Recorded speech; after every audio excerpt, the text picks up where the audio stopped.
What's up guys, my name is Ace, and Season 3 for Battlefield 6 is finally here, and one of the big changes we've been anticipating is a recoil adjustment pretty much across the board for full auto guns.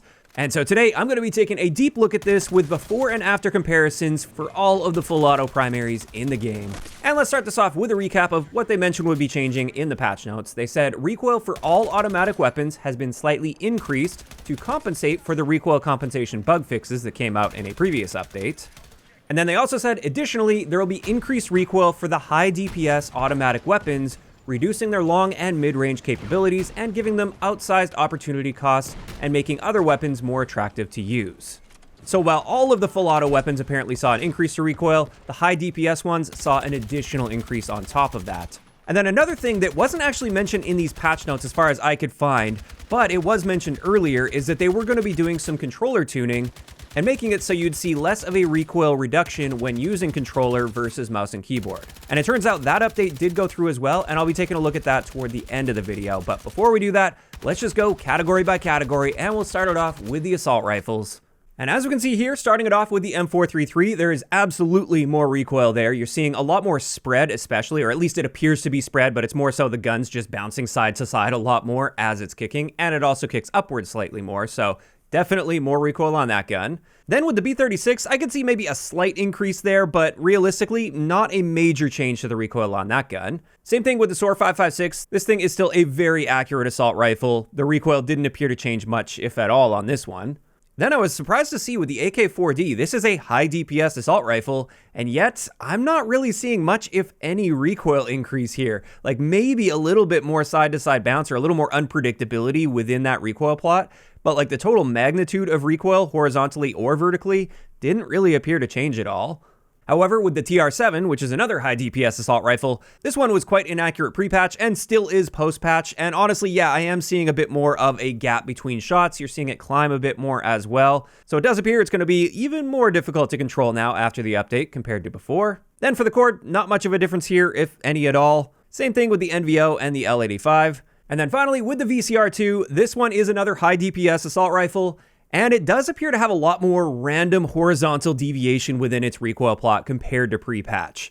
In fact, with the first magazine I fired post-patch, it kicked pretty hard to the left initially, whereas with the second plot, it kicked initially to the right and then corrected left when I first pulled the trigger. So that one should be quite a bit harder to predict and control compared to pre-patch, even though it wasn't a particularly accurate gun pre-patch.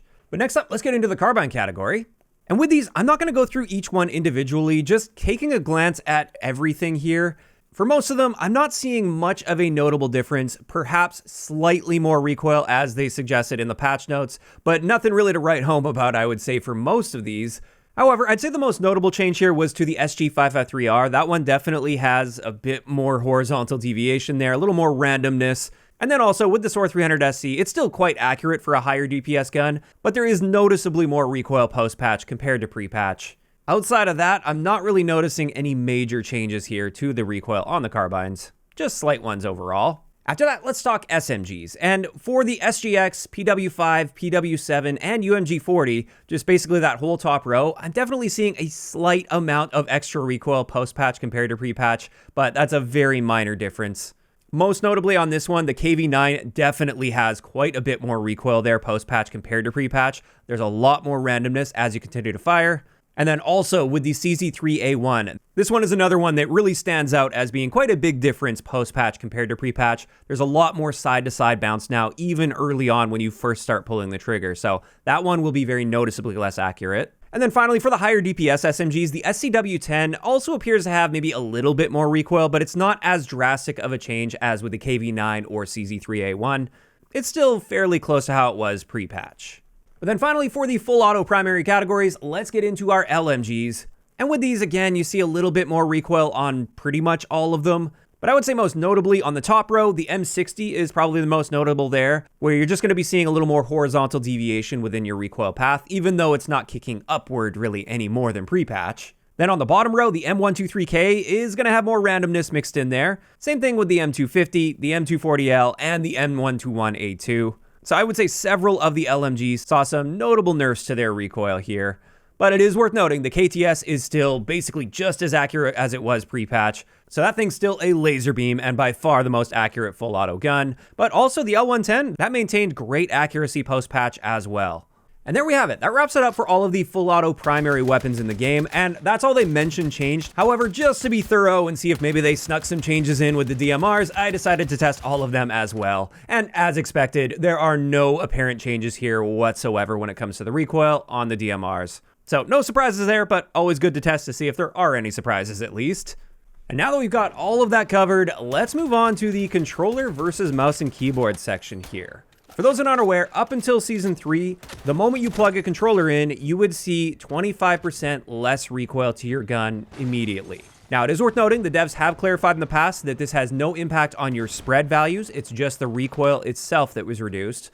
And then leading up to Season 3, they mentioned that there was going to be a nerf to this, so controllers would be seeing less of a reduction, but they would still be seeing a reduction to recoil relative to mouse and keyboard. And as I said at the beginning, I didn't see this listed anywhere in the patch notes themselves, even though the devs did talk about how it was coming in Season 3 in a previous blog post. So that has a lot of people wondering, did this actually go through? And yes, it did appear to go through based on my testing, and let's get into that.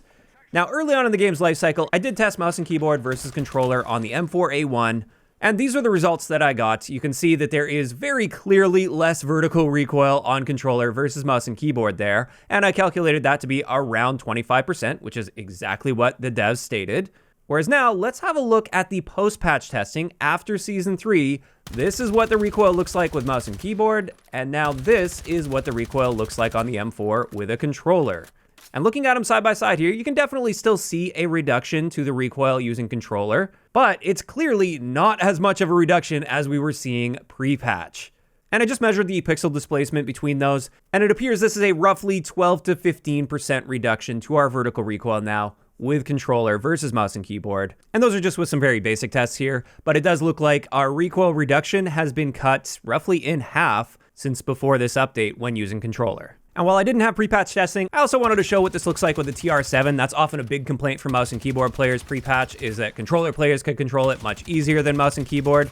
So looking at this post-patch, mouse and keyboard versus controller, if we're just looking at the peak amount of climb, there's basically no difference here whatsoever, but admittedly that one shot on controller is a little bit of an outlier. So let's eliminate that from the equation and bring the line down. And even then, we're barely seeing a difference here, especially compared to what we saw pre-patch. And based on my measurements on this one, on average, the vertical recoil was only reduced by 8% on controller versus mouse and keyboard with the TR7. And interestingly, I did horizontal deviation measurements here as well. And interestingly, with these tests at least, I was seeing about a 4% increase to the amount of horizontal deviation on controller versus mouse and keyboard. Now, I don't think there's actually a value that's increasing horizontal recoil on controller. I think it's more just a result of the recoil plot being scrunched down a little bit, and that sometimes spreads out horizontally a bit more. But I just found that to be quite interesting when I was doing the measurements here.